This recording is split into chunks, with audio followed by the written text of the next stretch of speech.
Hey, I think I got that thing working. It wasn't working where I'd screwed it up the other week. So I think it's back working. Welcome, everybody, to another Hobby CNC with Dave show. Hope you all are doing well. I am, as you can see, back in the shop. This past week has been rainy and much cooler. In fact, I was telling Paul one day the high was only 67. So been nice out here. Of course, it's slowly starting to warm up, and weather guy says by the end of the week we'll be back up in the 90s and all that kind of stuff again. So, but anyway, I'm out here for now. Got a little fan on me, and we'll see how it goes. So, let me bring the rest of the crew in. I see Ryan slipped in here under the wire. Just barely under the wire. Hey, as long as he's here, right? Notice how he just sits there like he's been here the whole time. Yeah. He just got here 30 seconds ago. What have you been doing, Mr. Ballard? Forgetting that it's Wednesday. Oh, okay. No. We were at Lowe's and getting some screws. My son and I are making a 3D printed computer case for him, so had to run to Lowe's and get some screws for it. Okay, all right. Yeah. All right. Well, I'm glad you're here. Glad you made it. Got anything else going on that you can talk about? No, nope. That's it right now. I'm kind of like Paul. Okay, all righty. Well, we'll move on to Paul then. Paul, you got anything? I was kind of like Ryan this week. Okay. I don't have anything to talk about either. I just kind of spent the week thinking, if I was to clean up this area, what would I do with all this stuff? Yeah, I have those conversations with myself all the time. All right. Well, I've been busy today. At least somebody has. Yeah, and I guess I can show you. It's the video won't be out for another 2 or 3 days, probably. It's a slow process, but I had a very productive day today, and I'll show you where I'm at with my progress so far. And what I've been doing, I mentioned, I think the other week, or maybe it was last week, that not only did I get some of that awesome BMX material from uh, Ryan Drapella's Cutting It Close group out there in Texas, but I also bought a inlay kit, and it actually came a week ago Saturday. I've had it about a week and a half now, but I knew from watching another YouTuber that when it comes in the box, when that guy opened up his box, each piece of ingrained wood was shrink wrapped individually.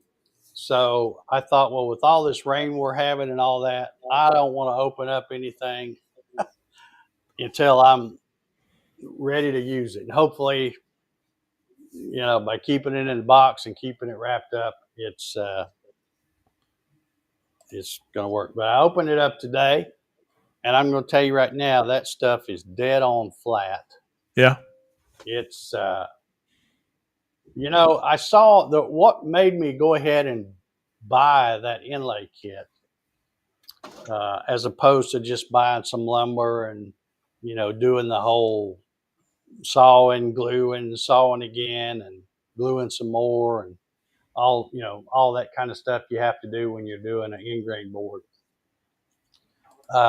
But when I was watching my hero growing wood, uh, he was doing kind of a review of those kits for his students. His students had asked him about if those kits were any good, and he'd never knew they existed. So he ordered a bunch of stuff from Drapella Works, and and I'm thinking, well, this guy's the freaking master at these inlays. So if he thinks that kit's good, then it must be good. But he made a board out of it, uh, and bragged on the quality.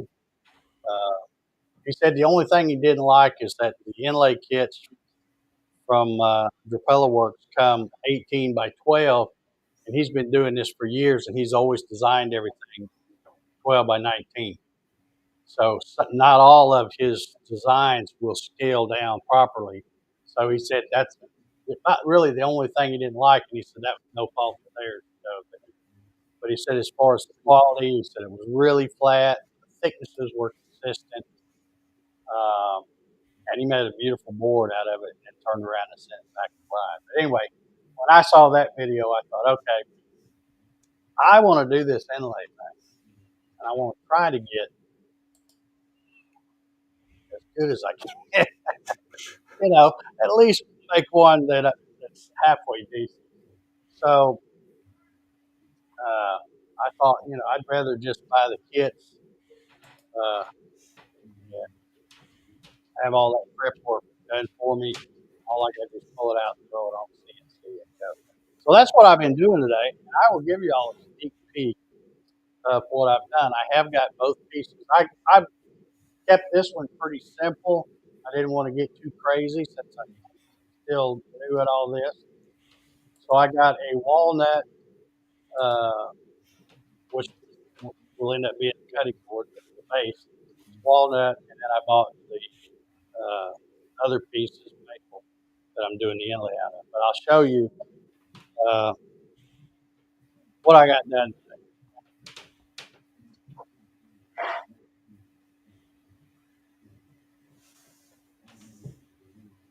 Let's see, I probably should make these do sometime.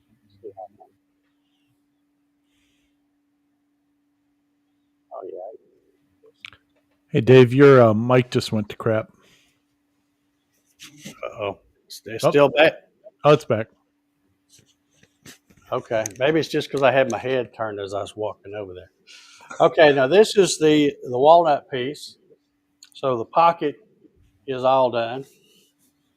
Oh, nice. And yeah.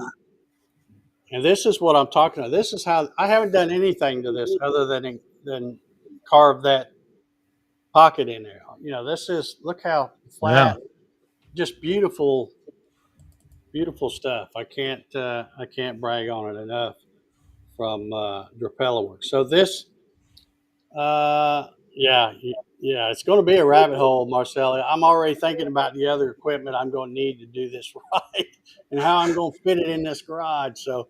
But yeah, this turned out really good.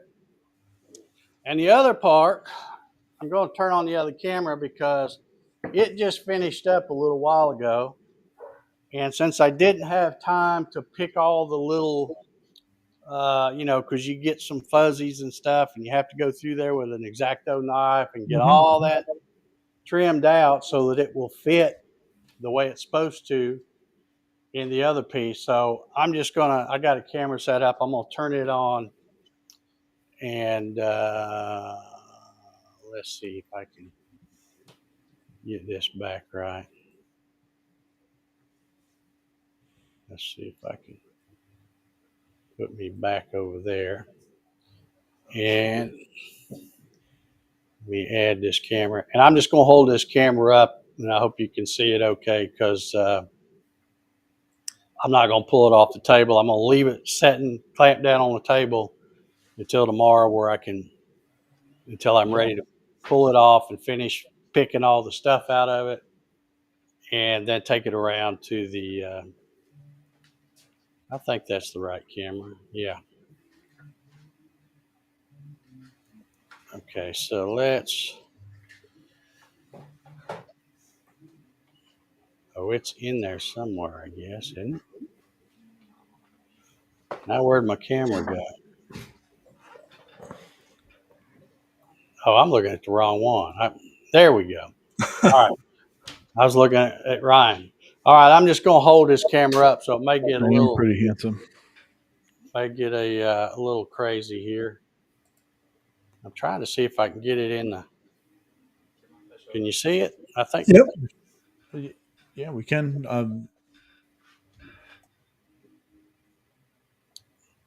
But that's and like I said, there's still some stuff in there. I got to take the X-Acto knife and finish pulling a little stuff out of there. But that's the inlay piece, and then I will take it around to the bandsaw and that's what this wider area around the whole perimeter is for. So there you go. That's what old Dave's been doing today. Having a lot of fun doing that. And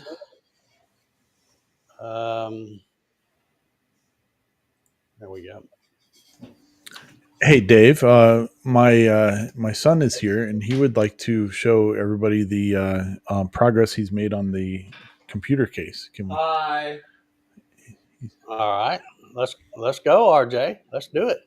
Yeah. Let's see here. Bring it on in here. It's a full on. Oh wait, cigarette there. Yeah. Oh, hey, that's cool.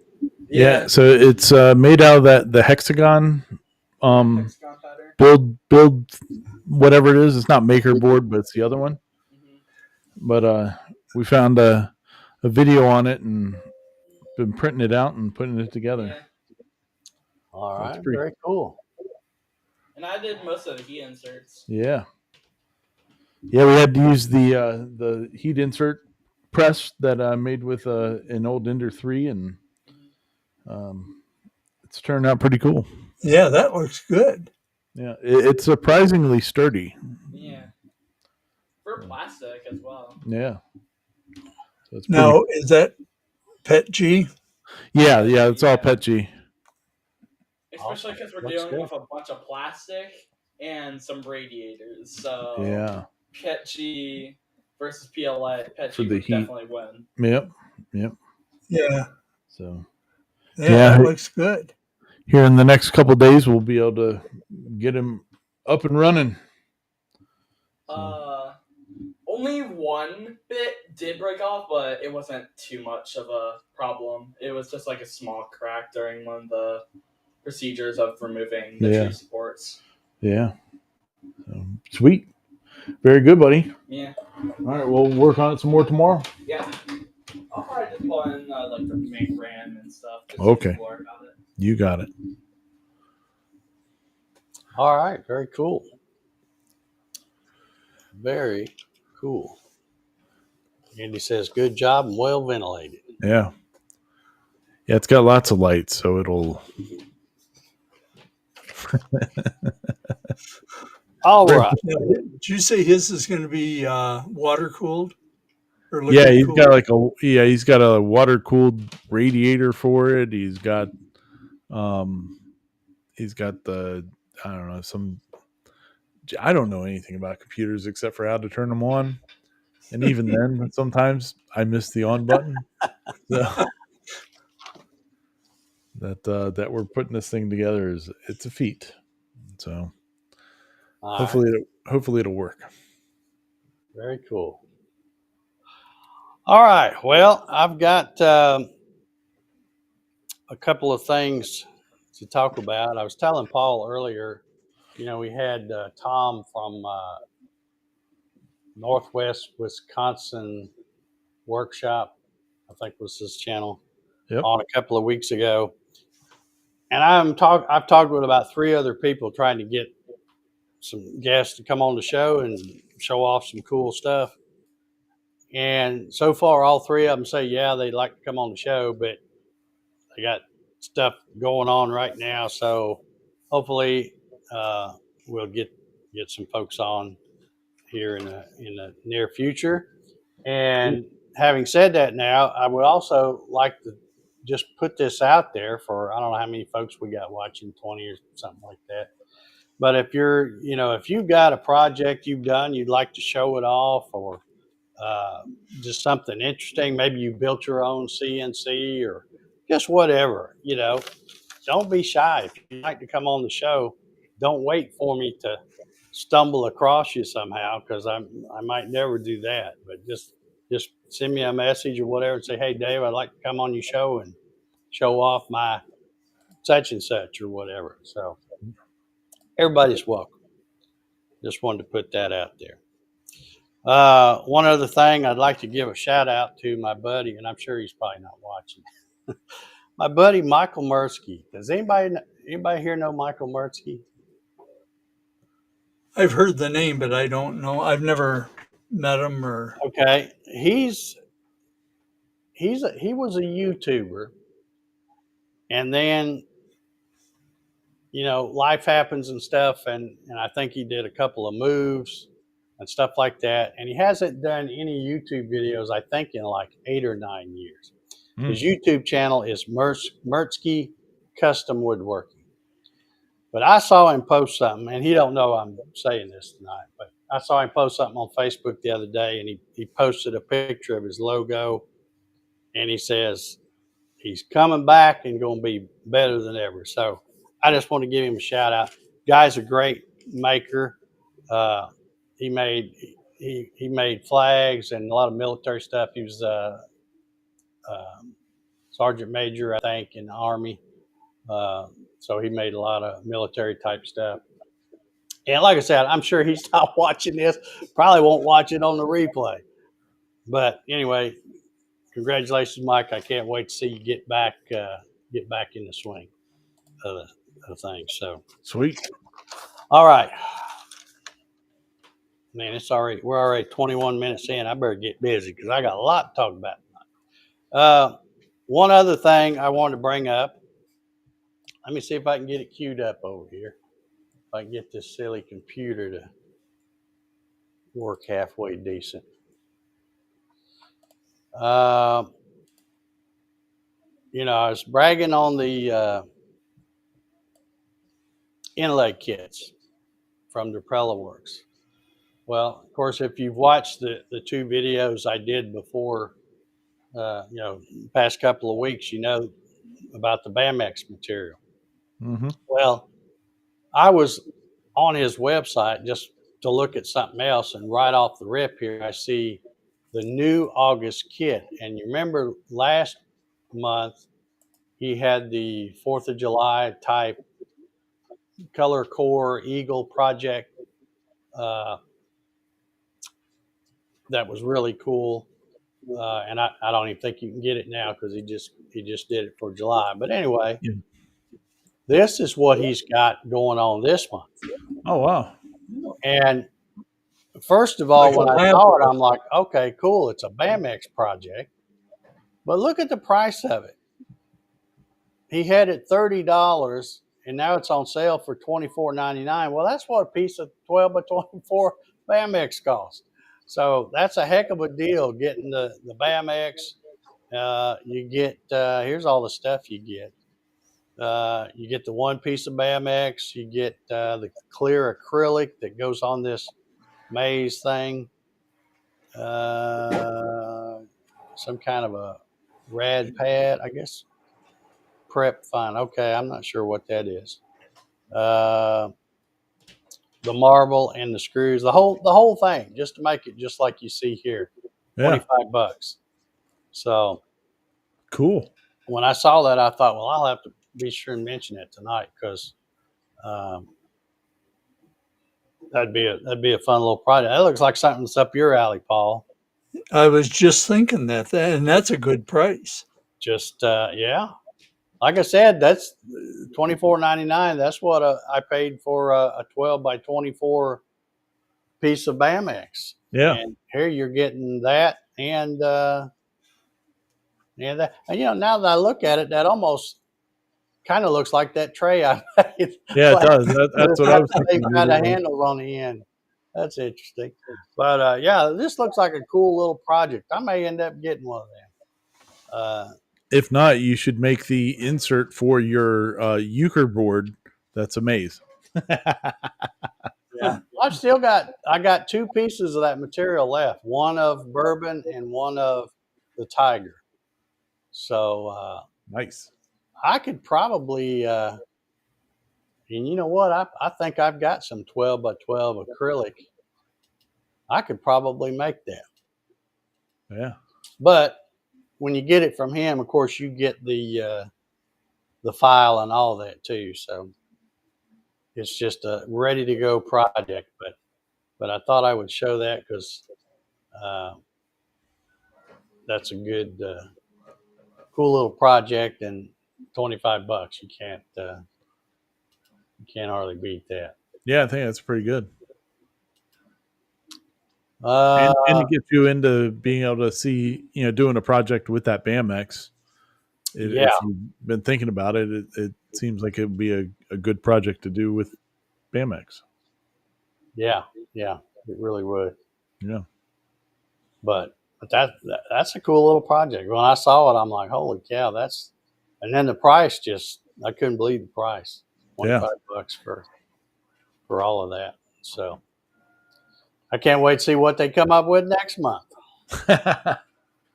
So all right. Let's see what else I got here to talk about. All right, we got a lot of stuff, a lot of ground to cover here now. Because you know what happened yesterday. Do you know what happened yesterday, Ryan? No. Yesterday was the August production update Oh yes. for That CNC yeah. Labs. Yeah. And I'm going to tell you, I've made no secret that I really like that company. I like how transparent they are, and they just tell it like it is. And not to mention they're making an awesome machine these days. But when I saw that video come out, and usually those things, I don't know how long it was, maybe about 20 minutes or so. Usually it's about what they are. So the first time I just watched it, and I thought, okay, I'm just going to try to take mental notes up here as I watch that video. So I'll have some things to talk about tonight. and it was so packed full of stuff that I had to watch it again today with my notepad. And even then, I had to keep stopping it and backing up because those guys, man, I tell you what, they got a lot of irons in the fire. They sure do. They have got, I mean, go watch that video if you haven't watched it already. They're hiring, and they've even got stuff going on that they haven't said anything about yet. Yeah, it's crazy all the stuff. Because, like I said, I couldn't keep up. I was trying to take notes. I'm like, holy cow, Andy, slow down. I can't keep up with all this stuff. But anyway, so I did take some notes, and we'll talk about some of it. But before I do that, I do have one other thing that I wanted to mention. I think we've talked about Macy Makes. Yep. On this show. I know Ryan's talked. He's featured her a couple of times, so I'm sure y'all know who Macy Makes is. But she had a new video come out yesterday. She did just another day in the shop type thing, but she also had an Anycubic something or other that she was unboxing and setting up. But anyway, as I was watching that video, a thought popped in my head, and I just thought I'd throw this out there to see what if anybody is like me. But does Macy Makes look like a nerdy Caitlin Clark? Now that you mention it, she kind of does. All right. Well, I was just wondering if it was me. She looks like what? A nerdy Caitlin Clark. Well, yes, I can see that. I mean, usually she's got her hair, they got kind of the same hairstyle, and she puts it in a ponytail, and I'm like, yeah, that's. They're built about the same. Yeah, just Caitlin Clark's, like Harry's saying, about 2 feet taller. Yeah. Well, I don't think Caitlin's all that tall. I think she's like 5'11", or maybe. I don't think she's even 6 foot. I could be wrong, but anyway, it just hit me as I was watching Macy. I'm like, wonder if she gets told that she looks a lot like Caitlin Clark much. But anyway, all right, back to the Altmill stuff. Andy started off talking about the 2x4 and the 4x4 production stuff. And good news if you've got an Altmill, either a 2x4 or a 4x4 on order, because they got a big shipment of parts in, which Andy said it was on schedule, but to them, because typically they're always late getting those parts, that it's like being early for them. So he says now they're looking at lead time about 5 to 7 weeks, which, as far as I'm concerned, that's still not super great, but that's way better than what it's been. And of course, 5 to 7 weeks always, to me, sounds shorter than a month and a half. That sounds like a lot longer time, but it's really about the same thing. Yeah. But so anyway, so they are really pushing out the 2x4s and the 4x4s.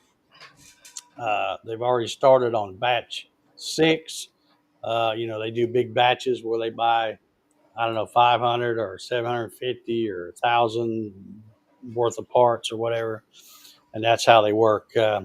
Another thing I noticed in his video update thing is they showed that they'd got some new printers. And I don't know if you noticed that, Ryan, but not all of them, but looked like they had several Bamboo P1Ss. Yeah, they replaced all their Prusa ones. And they're using them now for doing the dust boots and stuff like that. And they're also working on the injection molding of that too. So I guess when they get a design nailed down that works really good, they'll get it injection molded. So I thought that was cool that they had some new printers. Then he talked about the Altmill 4x8, which I'm going to tell you, that thing's going to be all the rage, I think. And by the way, I couldn't help myself. I did some screenshots because I noticed something. Uh-oh. And I'm going to show some pictures that I took just from screenshots while I was doing that video. Let me see if I can get them queued up over here. Let's see. Let me get my. Let's see. Where am I at here?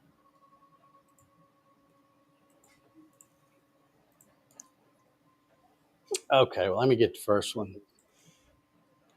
Of course, it's going to open up on this side. Okay.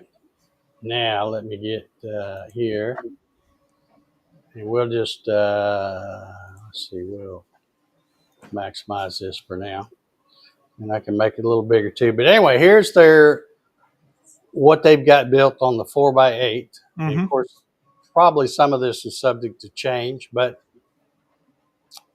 you know, they just show kind of some quick clips during the video, and Dave, with his lightning fast reflexes, got some screenshots of strategic things, and I just want you to look at them. But anyway, this is the first one I got. Straight off, I like the color. I like it looks like it's anodized red on the aluminum plates, and these look really beefy on the uprights there.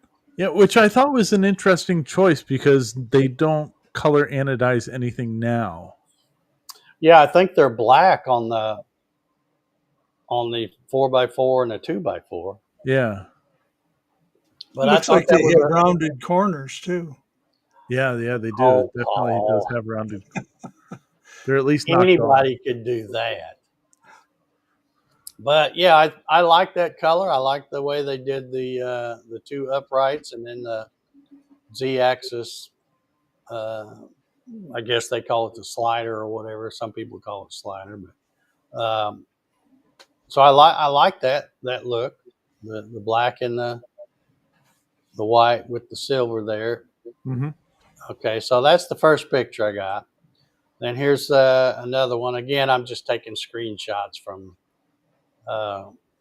the thing here. And I don't know that this is going to be the way they have it set up. Like I said, right now they're just wanting to get it running and testing. So they've got like 4 sets of legs on this thing, which, you know, kind of looks a little silly. I don't know if that'll be the final way they do it or not. But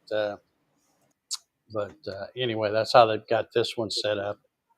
Let's see, where am I? That's the second picture. This is the third one. This more of a side view here.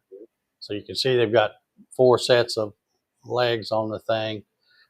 And of course, they don't have any spoil board or anything on it. Looks, in fact, I think that guy's Ben, if I'm not mistaken. I think they're just kind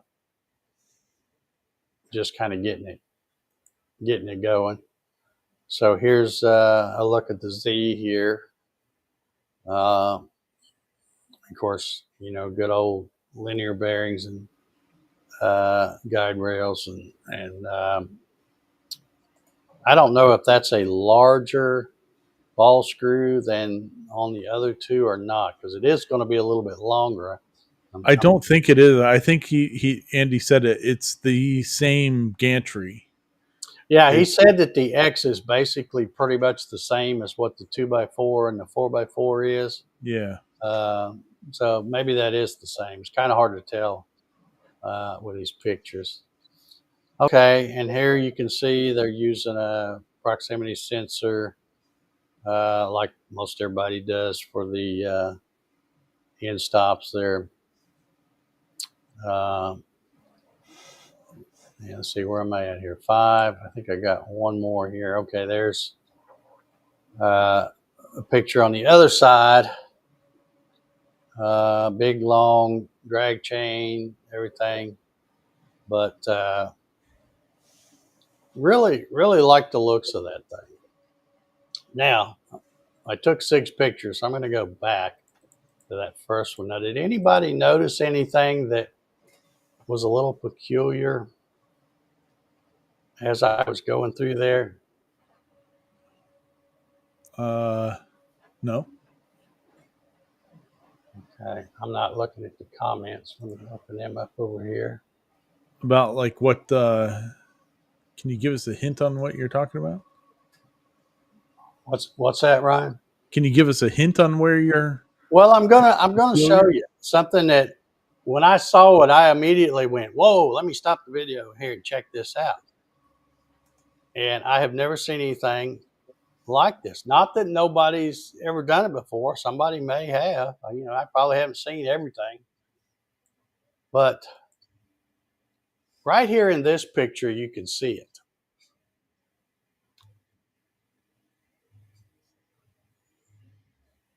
I'll give you a second to see if anybody sees it, and then I'll tell you what I'm talking about.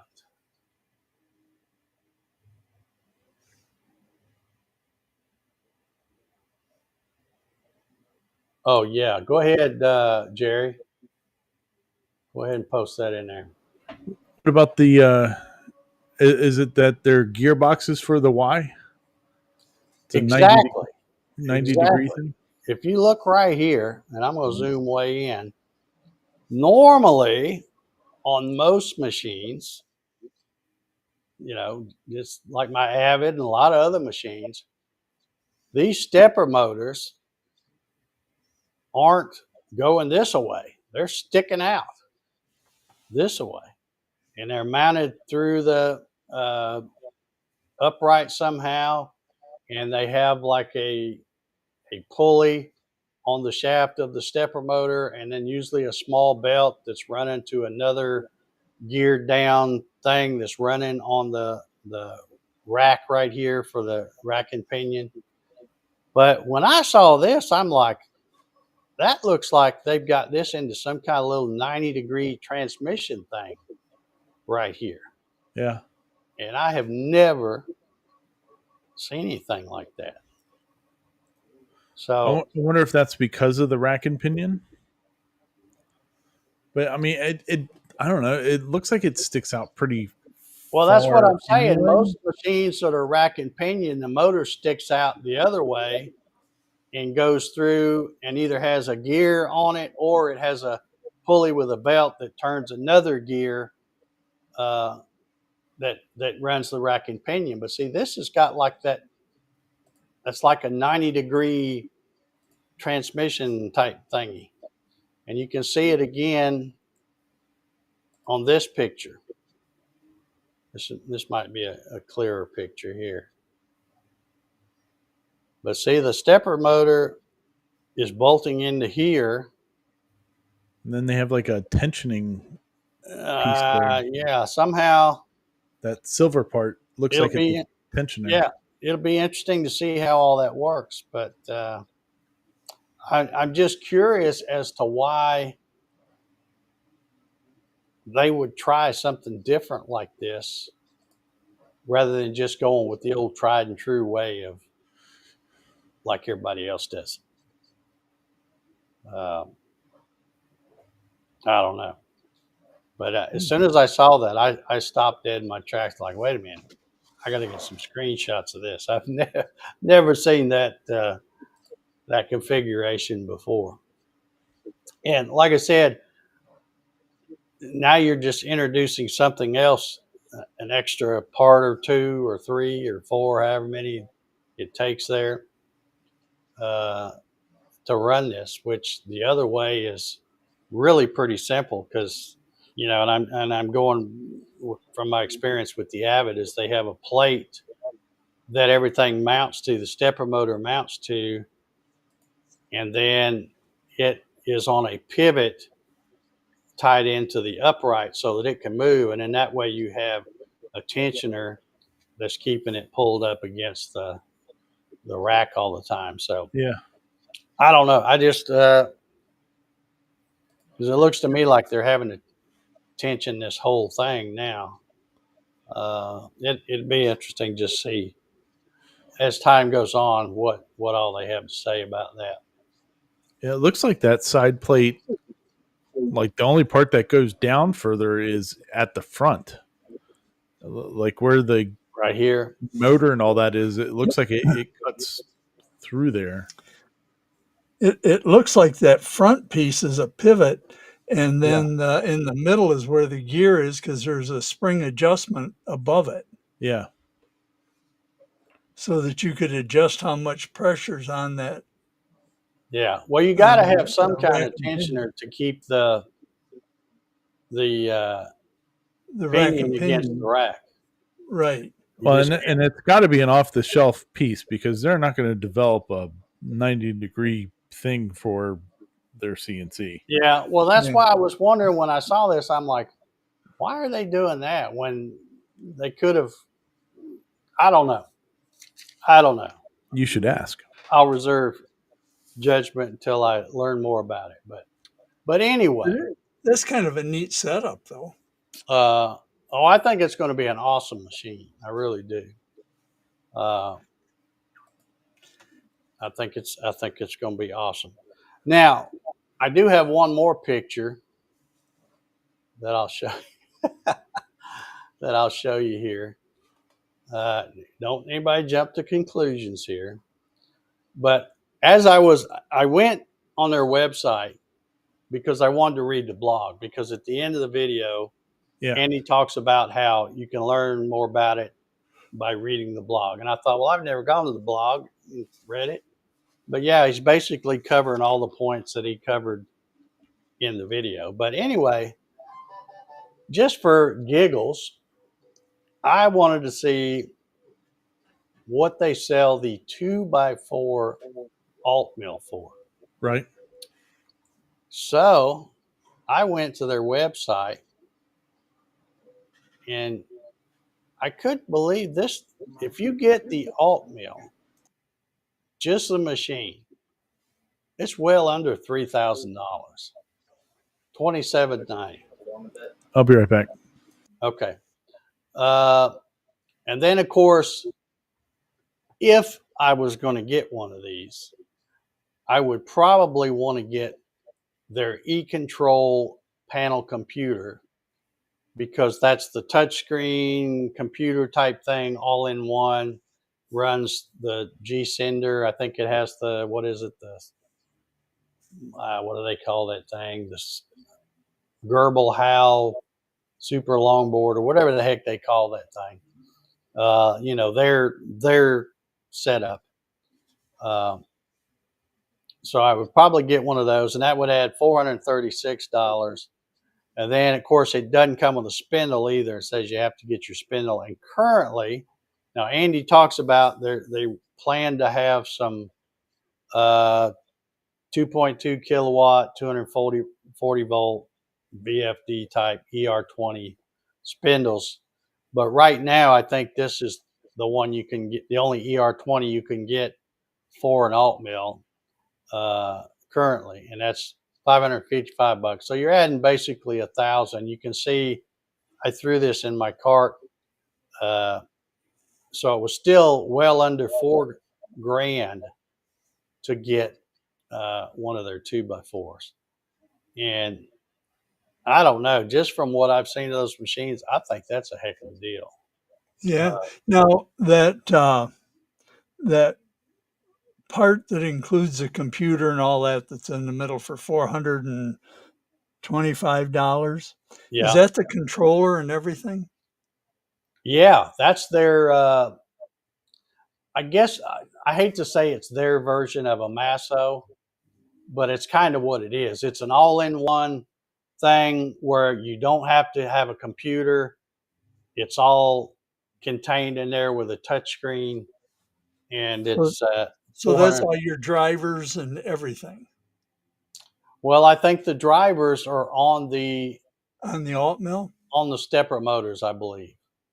Aren't they on? Because the reason I was asking is on a Onefinity, just the Buildtronics, which is the standard controller that you get that's run by a Raspberry Pi, that Buildtronics controller is $800. And that's no screen, just the controller. So that's reasonably priced, it seems like. See, here it is. You can see it's kind of like a big it's a big tablet computer. Yeah. Thing. Yeah. It's got the touch screen. It's got G-Sender. Um, Did you mention that in that video they said that they have now shipped to over 1,000 of those? well, I hadn't mentioned it yet, but yeah, he did touch on that in the video that he said that actually has been a lot more popular than what he thought it was going to be. He didn't think they'd sell that many of them. So, but yeah, it's kind of like a mini computer iPad type thing for $436. So that is what you would get. But like I said, I was just surprised and you know what I did? They've already contacted me. You know how when you put stuff in your cart and you leave and you forget to take the stuff out of your cart? Well, I did that, and I've already got a message from somebody going, "Hey, you still got stuff in your cart? Did you forget something?" Or so I just have to be careful not mess around and buy it without clicking on the wrong thing. Did they offer you a discount code or anything? No. That's a good point, though. I like to do that. You put stuff in the cart and then leave it, and hope they try to entice you with a discount code. Yeah. But anyway, that is 3,800 is not a bad price for that. That's a heck of a price for that machine, I think. All right, where was I? Okay, he also mentioned their auto spin router, which I guess is a kind of a router spindle hybrid type thing they're trying to develop with another partner. And I guess they've had some issues, so Andy said that's going to just be stuck on the back burner for right now until they get some issues resolved, because now's the time to find out something's not right before you get them out there in the field. But anyway, so but yeah, he did mention going to have some different spindle packages coming up. One with a 2.2 kilowatt, 240 volt with an ER20 collet. And he did say, and I get, because I know how people used to do the same thing with the Gatton and the Garage Works. They always want to put some big old heavy ass spindle on there. And he's saying, hey, those things are really too heavy for the long mill. The 1.5 kilowatt is too heavy. The 2.2 kilowatt is way too heavy. So he's hoping people, and it probably won't work, but he's hoping people with long mills will not jump on those other packages when they become available, and not get one for their long mill. Another thing he talked about, and I didn't hear him mention any price. Last time he threw out a price, if I remember right, he was throwing around $500 or something. But he's talking about the stepper motor, closed loop stepper motor kit.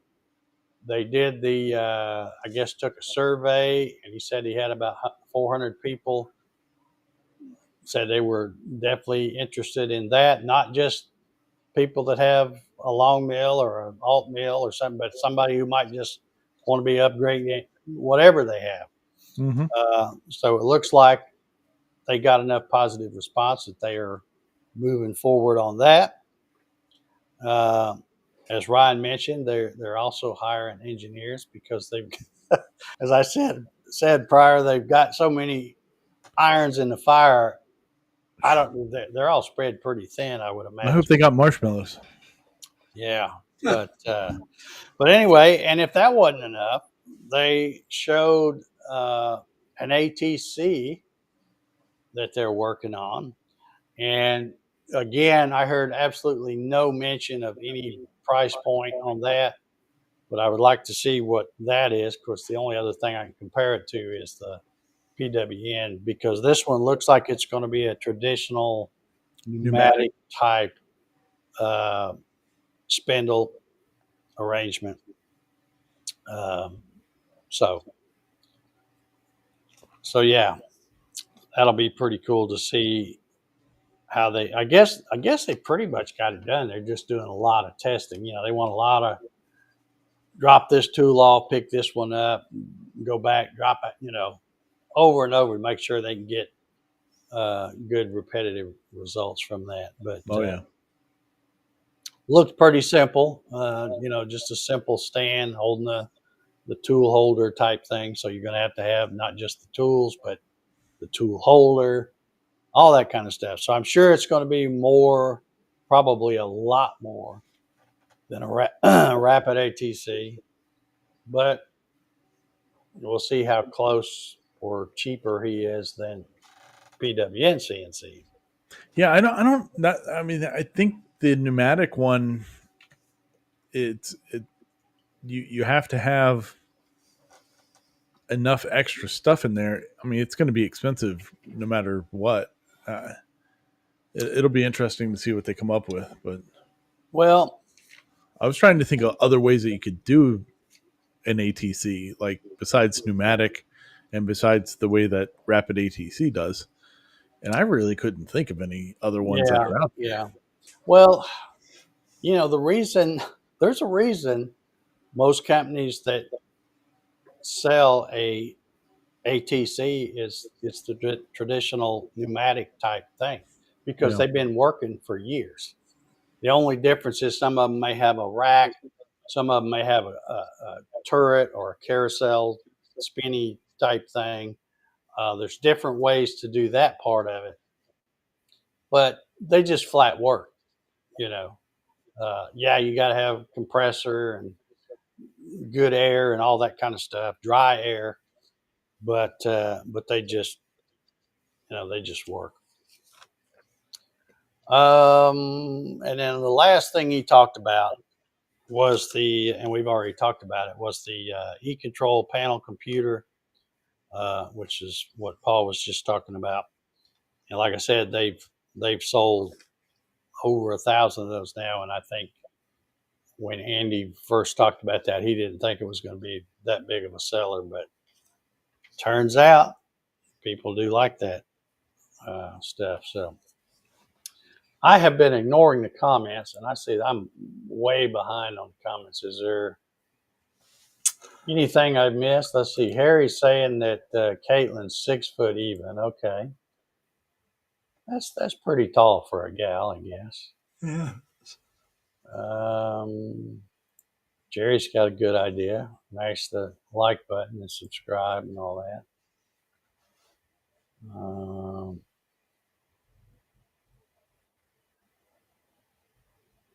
Harry says, is that rack and pinion on the long side? Yes, the y-axis is rack and pinion. But unlike Avid, I can't show you anymore because mine's not back there. But on their 4x4, they did rack and pinion on the X and the Y, and just ball screws on the Z. But CNC Labs is using, as Andy said, it's basically the X axis is exactly the same as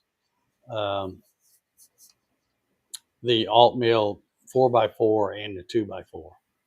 It's probably just, or may not even be that much longer. I was thinking it might be a little longer, but it might not be. So they can use all that. It'd be smart if they were keeping stuff the same, where they can use different sub-assemblies for different models. Seems like that'd be more cost effective, doesn't it? Oh yeah, it's way more cost effective.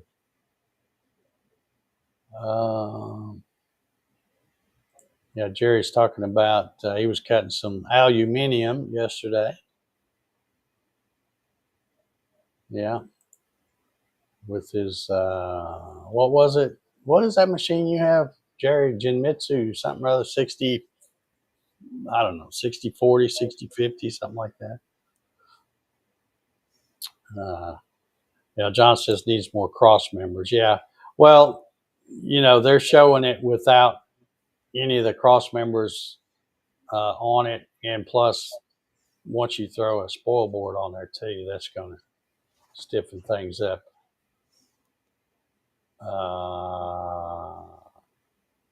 Drawer glides. Oh, okay. Legs connect to the center ties. Okay, I guess everybody's taking guesses of what I was talking about. Yeah, I agree, Wade. I think that's some awesomeness going there. Yeah, I like what Harry's saying, that he still likes 2 spindles. Most projects don't need 6 tools. It's kind of like an IDEX, like as an IDEX type of tool head would be pretty awesome. Yeah, Andy's talking about, wonder if that little transmission piece is a gear ratio to add torque. It's probably a gear ratio of some kind. And like I said, most other machines have the stepper motor that has a real small pulley, and then it has a little belt that runs to a larger gear that's actually, you know, the pinion. well, yeah, it's being, what's the word I'm looking for? Pressed up against the rack. Tension. That's the word I was looking for. Tension. But yeah. Yeah, 90-degree gearbox. Yeah, I thought that was odd. Like I said, there may be somebody else out there that makes CNCs that does that, but nobody that I've seen before, unless I've been living in the dark. Uh, just haven't seen that. Uh,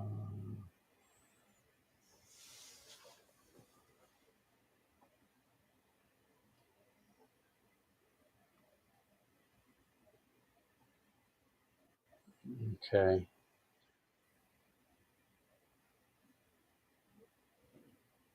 Talk about G-Sender. Yeah, I think Jerry had some problems with doing that thing.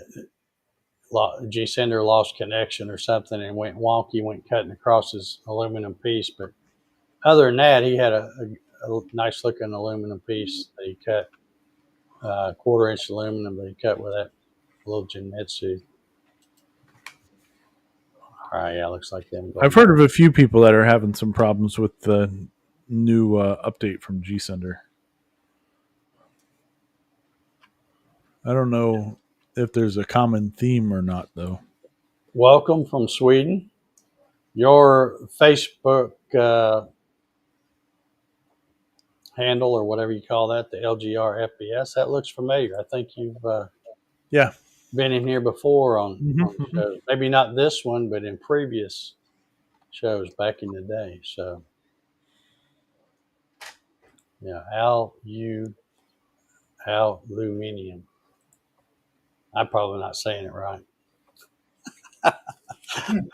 Anywho, all right. Well, that's the end of the CNC Labs thing. And like I said, I love every month when Andy comes out with those production updates, and it's like every month now they're just more and more jam packed with stuff. Yeah, because they have so much stuff going. And when I've talked about these every month, I could have sworn that a month or 2 or maybe 3 ago, he said that they were going to put the 4x8 kind of on the back burner because they need to get all this other stuff going. Well, I guess that must have changed. it must have changed. I think by getting their other parts for the Altmills, the 2x4 and 4x4, and now they're getting much tighter on their lead times and all that now they can probably go, okay, let's get back on this bad boy here. But it's going to be a cool machine. I'm already seeing that. Can't wait to learn more about it, especially that little gearbox thing on the side. That's interesting.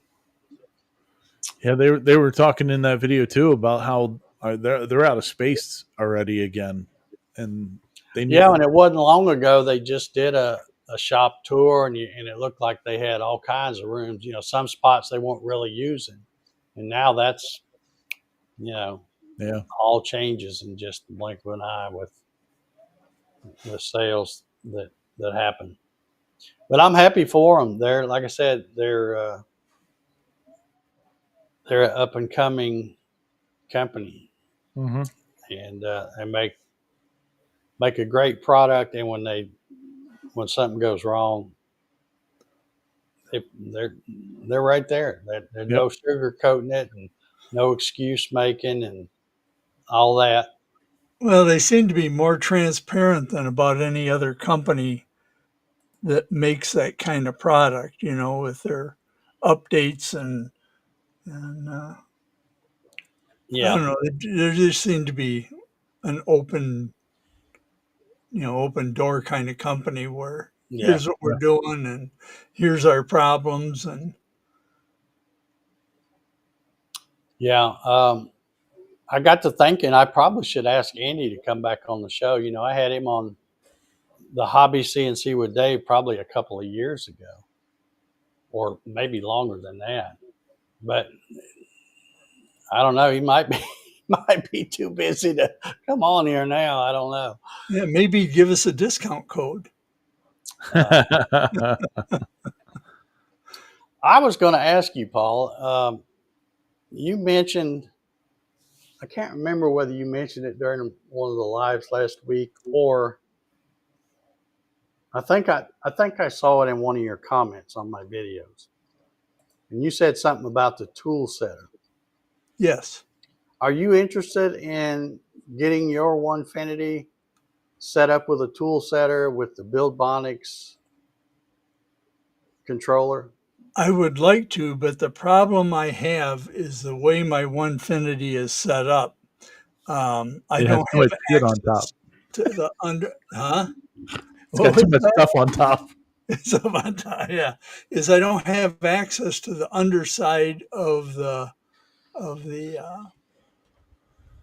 surface because the way mine is set up and in 2020 hindsight, it wasn't as good an idea as I thought. These at Harbor Freight, they have it's like a small workbench. It's got a workspace, then it's got a pegboard back on it and a couple of drawers. Well, Mm-hmm. I took two of those. That the depth on that thing is 2 feet and it's 4 feet long. Well, I took two of them and put them face to face. And then I put a piece of a 4x4 piece of MDF on top of that. So I'd have a nice flat surface. And then I attach my Onefinity to that. So Mm-hmm. I don't really have a way to get up through the bottom.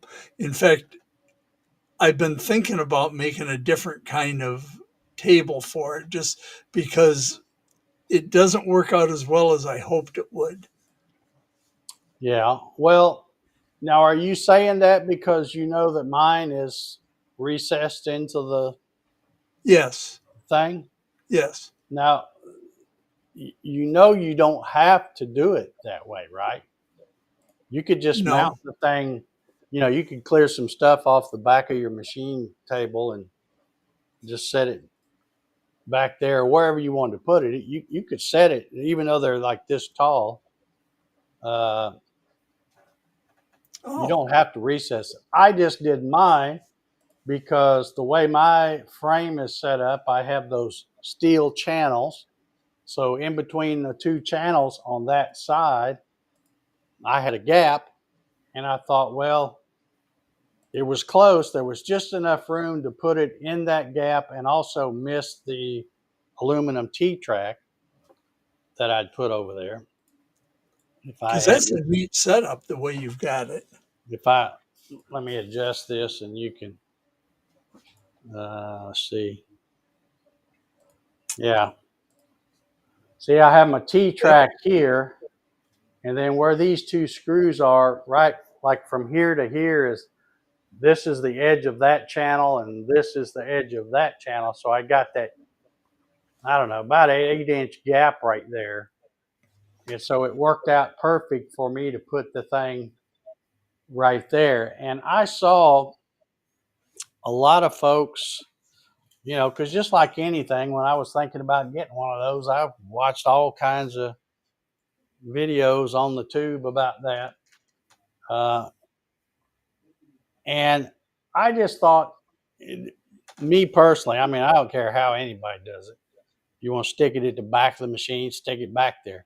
But it just didn't make sense to me that most people, when they're using the auto tool change function with their lasso and using that tool setter, the machine comes forward to the front for their tool change position.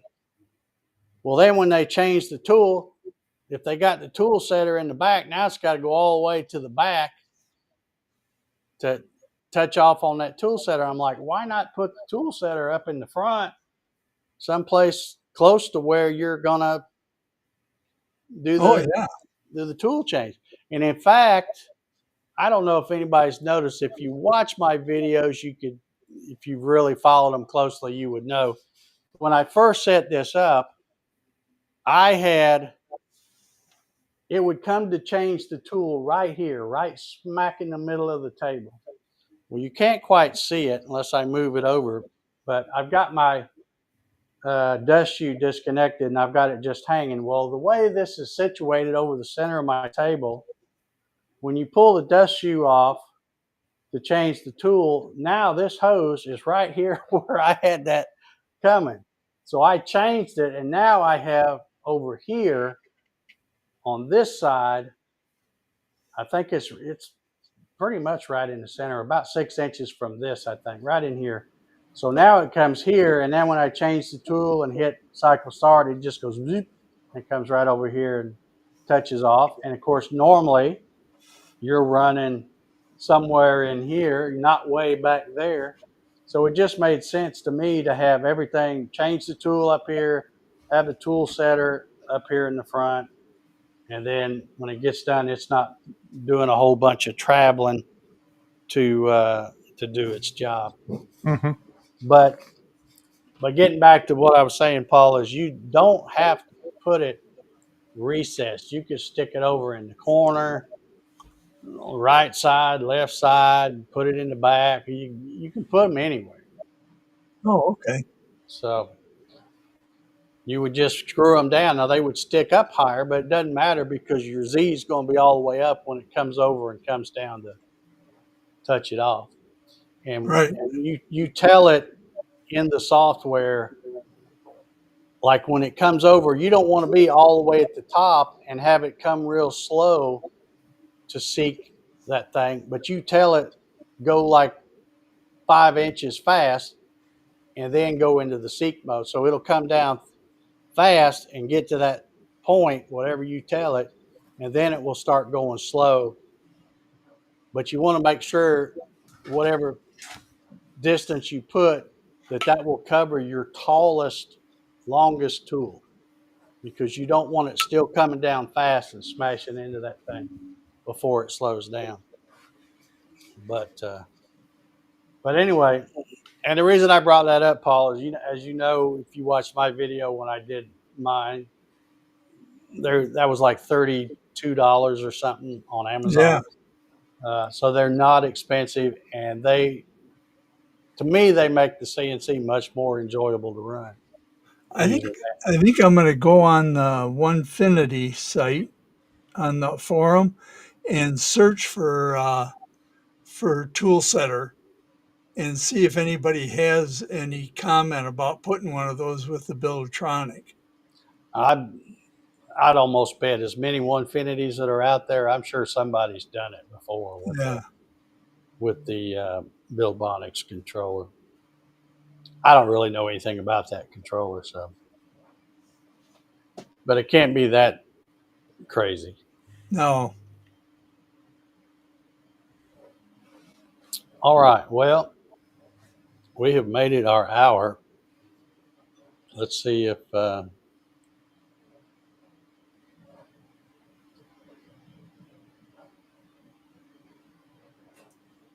anybody's got any questions. Jerry just said that 3/4 MDF at Lowe's is out of stock near him. Yeah, $55 for a sheet of 3/4 MDF. Wow. Yeah. Well, that's probably not bad if it's a 4x8 sheet. That shows you how long it's been since I bought a sheet of MDF. Man. Dan says, I get mine tomorrow and it was fast delivery. Are you talking about a tool setter, Dan?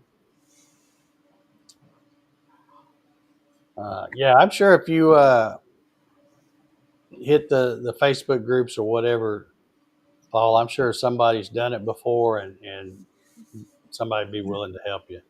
Yeah, I'll have to do that and just see what they say.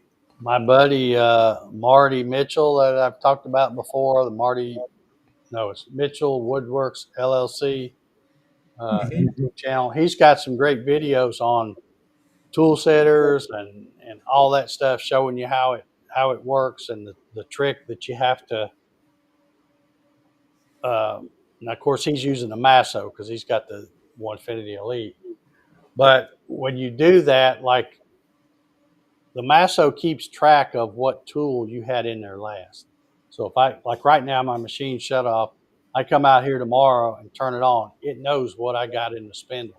So the catch is when you're using the auto tool changer with a tool setter, if you change that tool when Masso doesn't tell you to change the tool, you got to home it again, even if you just homed it. So you home it. In fact, Marty had a little list that he showed in his video, and it's a step-by-step thing. It's like so you don't forget. But like when you come out in the morning, you turn your machine on, you home it, and let's say that's not the tool you need for the job you're getting ready to run. So you bring the machine up. Of course, the way he had his is like I have mine. When you home it, it automatically comes up here and touches off that tool. Well, when it gets done, you can go ahead and put your first tool in, but since Masso didn't tell you to change that tool, you change the tool and then you home it again. It'll go rehome and then come back and touch off that tool. And if you don't do that and you go to set your zero and start, you think it's going to be the right Z depth, but it won't be. Marcelo's got a question up there, Dave, for you. It says, Dave, what would you say what would be the difficulty level to add a tool setter with Mach 3 control? Well, Marcelo, I added a tool setter using a 9-year-old second generation Masso, and I'd be willing to bet that Peter Pasquello probably has a video out on how to do it with Mach 3. Because, he's been doing stuff. Of course, he won't say Mach 3. He says Mach 3. He's one of those, what do you call them? The Kiwis, yeah, from New Zealand. But yeah, he could probably, if he hadn't done a video, I bet he knows how to do it. But they're not that hard. I mean, an idiot like me could do it. It's 4 wires. You need to know which 2 wires are for at least the tool setter I got, which 2 wires are for the tool setter, and then the other 2 wires work the cycle stop, because mine's on a little spring. So when it comes down and touches, once the bit touches, it's done, it goes up. But if for some reason that doesn't work or it's going too fast and it pushes it all the way down, then it triggers us like an emergency stop. So 4 wires, not hard to do. I did have to add a resistor in both of those wires, I think, and that was a Masso thing. That's what they said to do. So I had to wire a resistor, and then it's all connected to the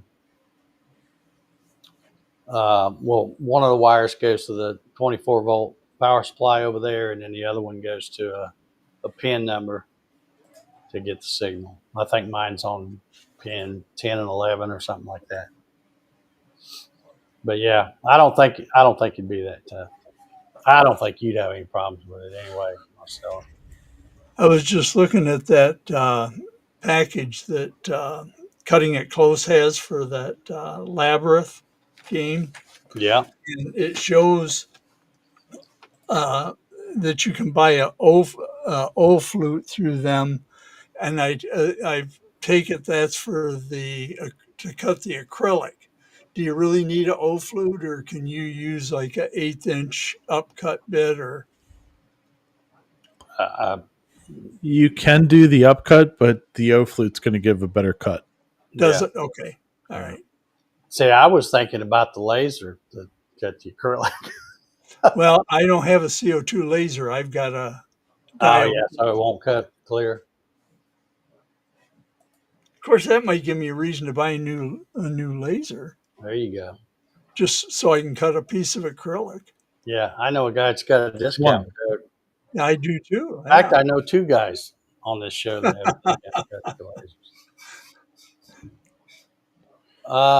John Thompson says, would it be the same as adding a touch plate in Mach 3? Kind of, sort of, except, like I said, it would have, if you get the kind of tool setter I have that has that little safety feature, the cycle stop feature built into it, it's, because the touch plate is just 2 wires. So, a tool setter like that has 4. 2 of them are for that, which is basically the same thing as a touch plate. And then the other 2 are just in case that fails and it goes farther down, it just triggers that like a cycle stop and cuts the power off. And you have to wire it in through your power so that it interrupts it. But not that hard to do. Like I said, I didn't know what I was doing when I got that thing. I just knew I wanted one. And I thought, well, I'll get it. I'll figure out how to do it after it gets here. So, is that how you're going to be when you get your rapid tool changer too? I don't think I'm going to get a rapid tool changer. Aren't you? I don't think so. I'm unless things change, and with me, things change pretty regular. But right now, I'm really digging these inlays. And for these inlays, like you saw, I showed you what I've done. I've done the pocket in the walnut, and then I've done the inlay plug in that thinner maple right there. I use 2 tools. I use a 1/8 upcut spiral for the clearance path, which is just hogging out material. And then the other bit is, and I think I mentioned this the other week, is that's how I learned what all these guys that are really good at these inlays, how they do it. I thought, I did it all wrong when I tried that old cutting board there, that first one I did. But you use a tapered ball nose bit, the real pointy ones. The one I'm using is the Amana. It's number 46280, and it's a 1/4 inch shank. It's got the 6.2 side angle, and then the ball nose is a 32nd diameter ball nose, which is a 1/64th tip radius, and 1/64th is about 15 thou. So that's what I'm using to put the slope, if you will, on the inlay and the pocket and the plug, I should say. But you can get much better detail when you use those kind of bits. And like I said, when I got ready to do that first cutting board, because I already had that cutting board, it was an old one that my neighbor had given me. And it's not even end grain. It's, they're all face grain. But one thing I did is I went and thought, oh, well, I'm going to do my first inlay. I need to go watch some vector tutorials on V-carve inlay tool path. Well, then after I had done it and fought it that day and got it glued up and was letting the glue dry overnight, got to watching some videos, and then I saw Browen Wood and M&S Woodworks and Two Moose Design, all these guys that are really good at this, and I'm like, no wonder I had trouble. They don't even use that fancy V-carve inlay tool path. They use the regular V-carve tool path, and the reason they do that is because then you take a tapered ball nose, but you don't say it's a tapered ball nose. You just say it's a included angle. In my case, 12.4, because the side angle 6.2, and you say it's a V bit. So it's like a real pointy V bit. And that's how all the magic works, where you can get that to work. If you use the V-carve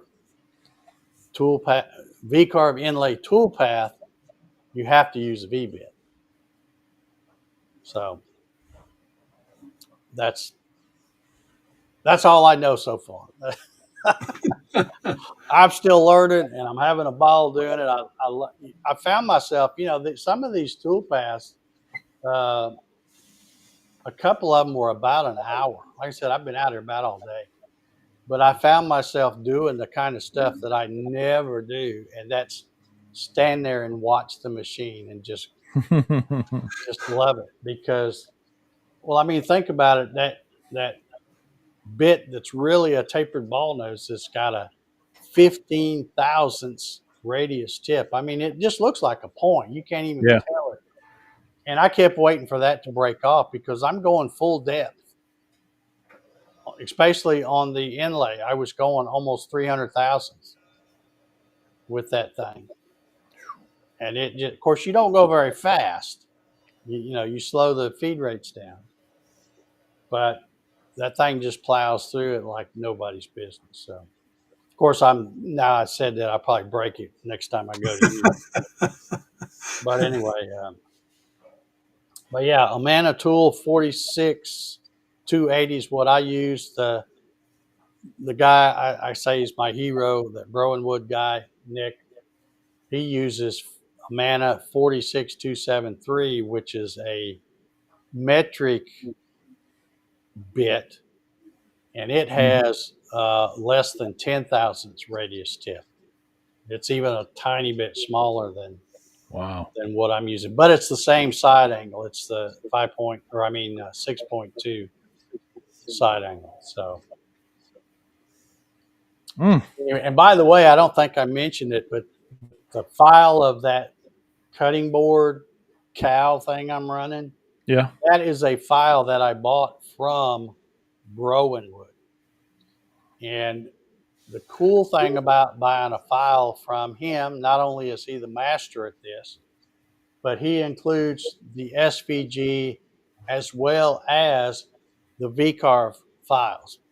Oh. And he doesn't delete toolpaths. He puts them in there, but he gives you the caveat and says, hey, just because you buy this file from me, don't mean you're going to get outstanding results. You have to do your own settings or whatever, but mine should give you a baseline or something.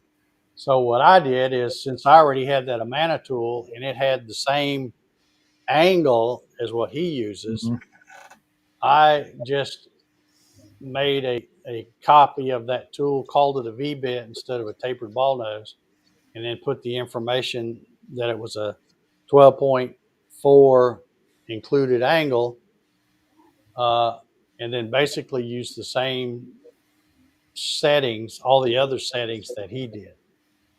And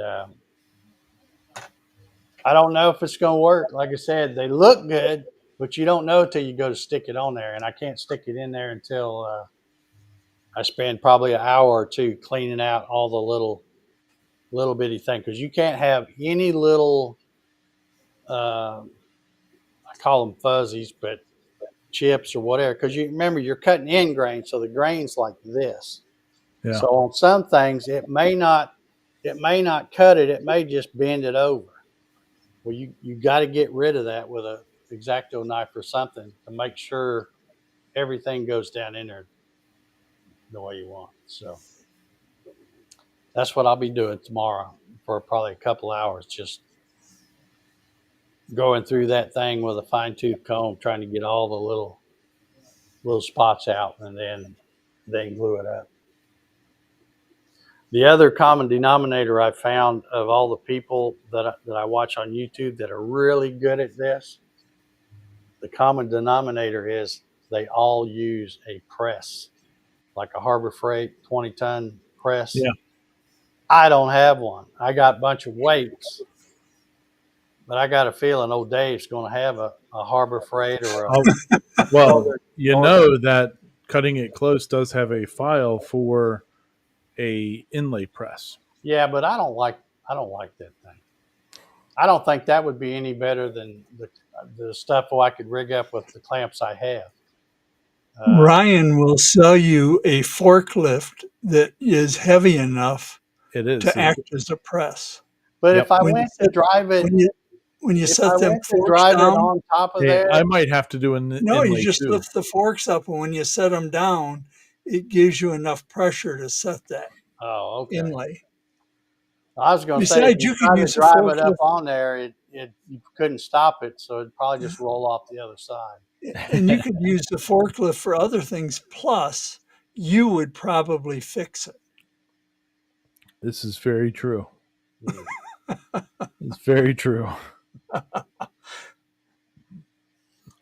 Yeah, Thanks, Paul. Marcelo saying, yeah, sometimes you won't know until you finish the top once it's glued. Yeah. Well, in fact, I did a test. I'll go ahead and show you the test I did. I made these up. This is just a small piece, and it's inlay. I'm not even sure what kind of wood this is. It's ash or something. I don't even know. But I had some cherry,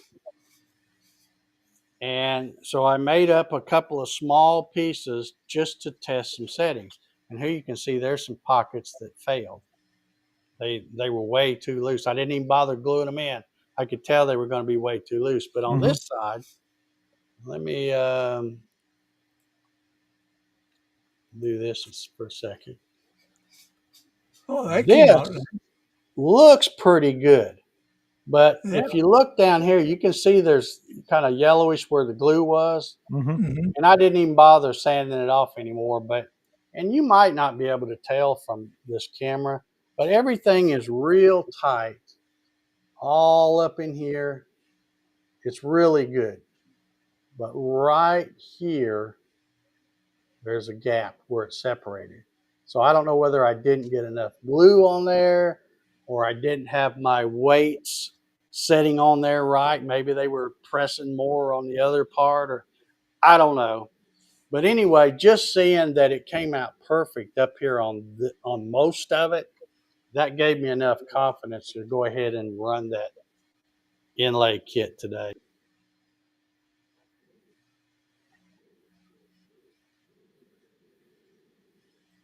When I go to glue, or probably not tomorrow, because I'll be picking at the stuff and then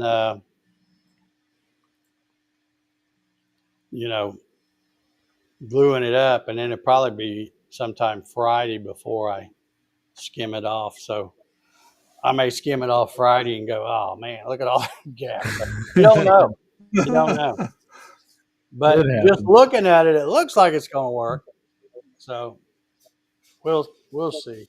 But I guess that's what makes it fun. It's like you spend hours doing these kinds of things, and you don't have a clue whether it's going to work or not until almost the last thing. And then by then,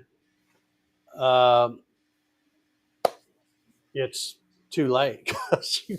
You probably can't, unless the gaps are just barely. You might be able to fix it up enough with some of that. What do they call that stuff? The brown CA glue. What is that stuff? Star Bond or whatever. Yeah. If you're using walnut or something, maybe you can put a real fine what they call those things, the nozzle thing you can put on the end of those CA glue things that are real, go in a real fine crack. Yeah. But I don't know. Let's see. Andy's got a question here. Harry says might buy one of those vacuum sheets. Yeah, I've seen. I saw one person do that, but like I said, of all the videos I've watched, the guys that seem to be the top ones that do it, they all use a press. And it looks like, in fact, one guy, I don't know if his is Harbor Freight, but the other two I know said it's a Harbor Freight 20-ton press. So old Dave probably have one of those sitting here somewhere in a week or so. And of course, another piece of equipment I want to get is a really nice drum sander. I've got kind of a homemade DIY one that I made from the motor of a treadmill. And it works, but not good enough to do this kind of stuff. So, let's see. Andy said, where did you buy that cow from again? It's, let me type it in here. I think I can.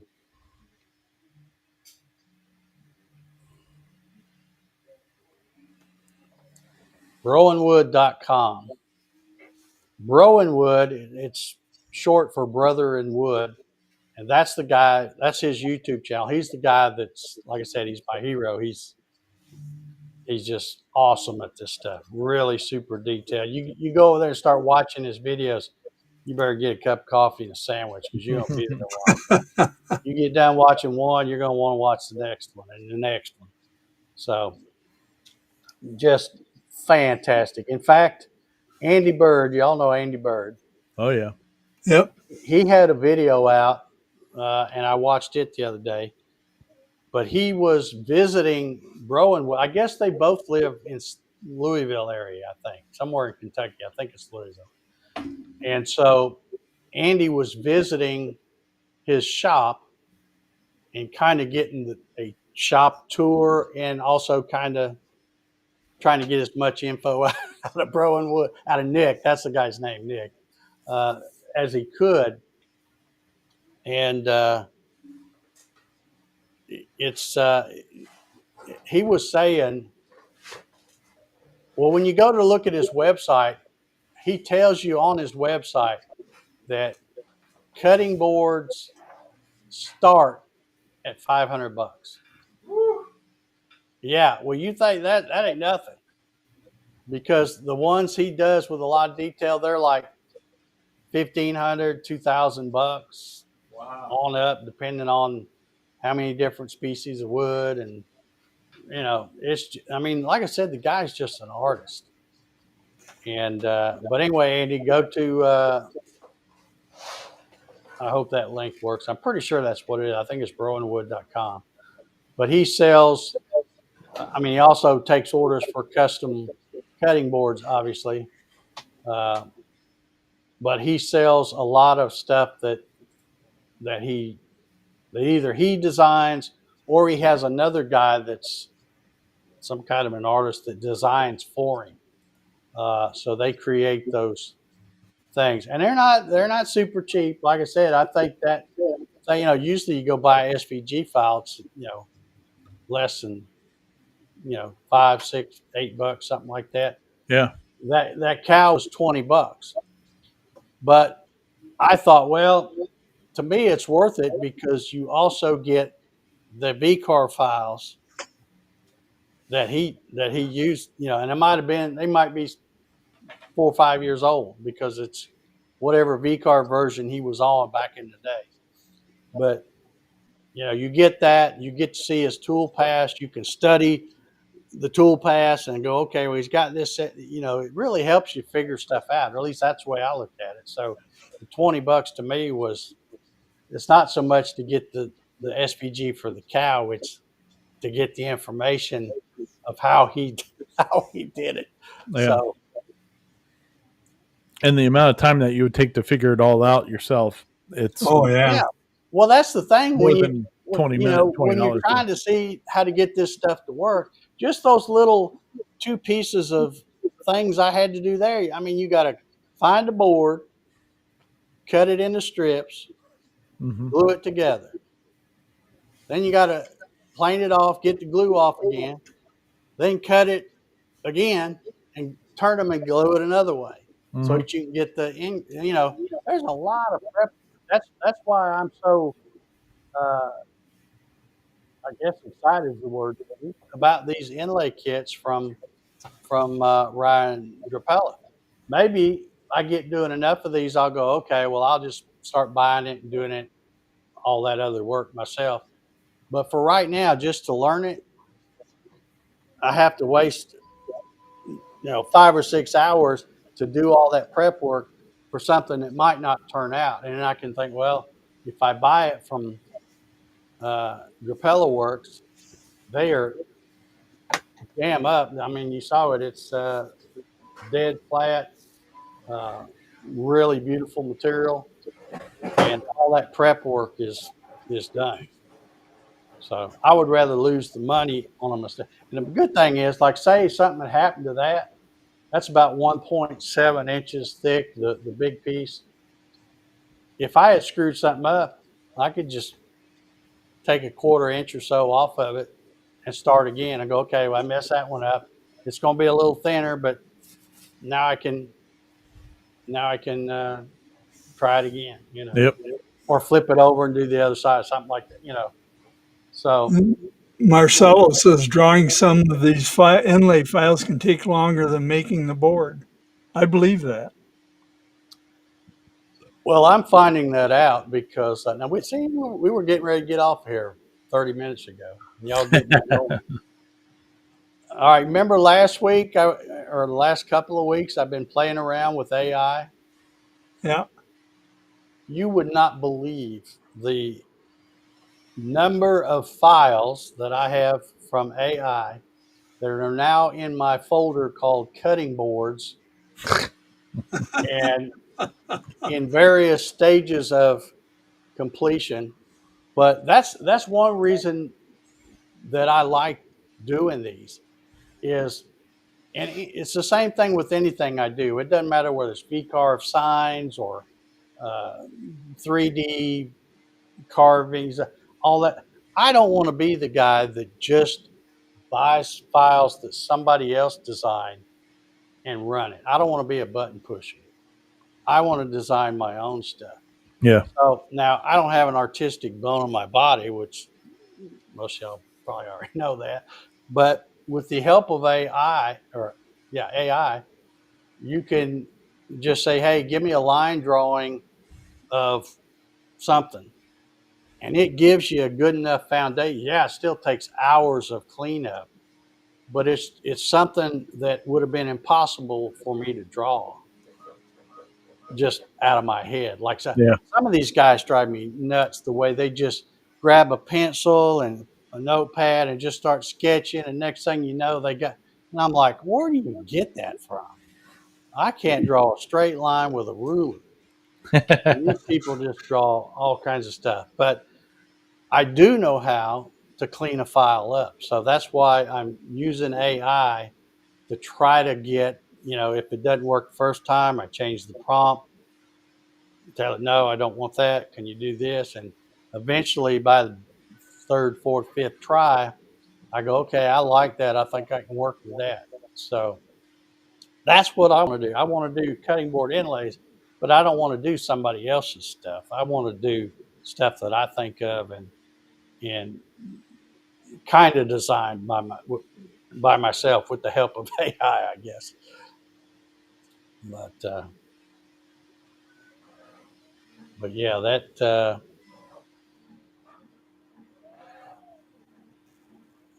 so I can't keep up with these questions. It says, Dave, in the cow file, do all the corners have radius or are they sharp? I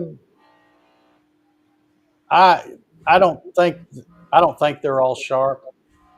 This is a file he's ran. The guy that's selling it. He's made a video, a YouTube video making this exact same thing. that's why I felt comfortable getting the file, because I'm thinking I'm paying $20. I'm going to get a file that I shouldn't have to do any tweaking to get it to work. Now, one thing I did have to do slightly, like I said, most of his, when he makes cutting boards, he makes them extra big and then he trims them to 12 by 19. Rapella Works, everything they sell currently is 12 by 18. So I did have to shrink that design slightly, but I think it'll work okay. I hope so anyway.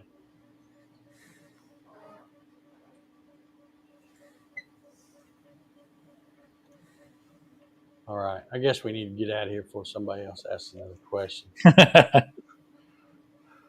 Oh yeah, the clipper ship and the whale. Well, John, have you seen the one he does?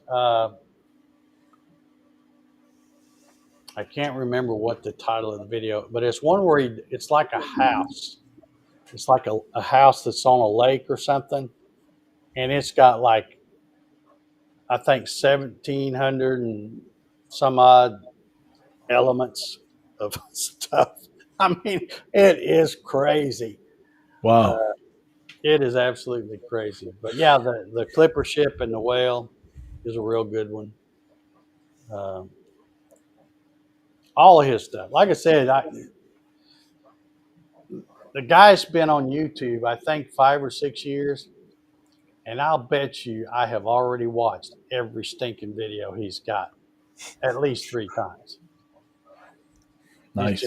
It's just one of those things where, and normally when I'm editing a video that I'm shooting, and I'm editing stuff and I'm watching the CNC and I'm like, nobody wants to see that. Let me just either speed it up so it's just a few seconds, or just show a few seconds and cut it off or whatever. But on his videos, he's got close-ups and slow-mos where you see the chips just floating out. And I just sit there and I just watch it all, the whole 20, 30 minutes, whatever it is. But I'm like, yeah, people don't do that when I record CNC running. They zip to the end and sign off. But anyway, yeah, go over and look and see what kind of designs he's got, Marcelo. But when you're looking at them, make sure you keep in mind that if I don't know how, unless you make your own cutting boards, he does his 12 by 19. So anyway, all right, we're an hour 45. I guess we'll get off of here. Any final thoughts, Mr. Ballard? No. I think I'm all right. Sorry, I've been bouncing in and out. My son's just really excited about his computer thing, and he keeps asking. Should be. Yes, as he should be. So he's been asking me to help him with screws a whole bunch. I'm like, okay. We've run into some issues of fitment, so we'll see. Well, that's what makes it a fun project. Yeah. Good times. All right. Well, thank you all for tuning in. We've had a pretty good little crowd here tonight. I hope you all enjoyed getting the information about the Altmill. And like I said, right now, if you're in the market for a good machine, especially if the 2x4 would fit the bill, it's a good time, price-wise and lead time-wise. So, yeah. And I'm sure the lead times are only going to get faster. So, all right, Paul, you got any parting words to share? No. Everybody have the good rest of your week and weekend. And all righty. And also, make sure when you're sitting around doing nothing on Saturday night, go tune in to Making It Up As We Go. Episode, 108, 9, something I think 108. You're getting way up there now. 9 p.m. Eastern. Go check it out. And awesome. That's where I'll be. Be square. That's right. That's right. All right, I'm going to hit my outro. I apologized last week. I realized today when I was checking stuff that I think the sound was blaring on that outro, so you don't have to worry about it. If you got headphones or something, it should be. Anyway, good night, everybody, and we will see y'all next week. See ya.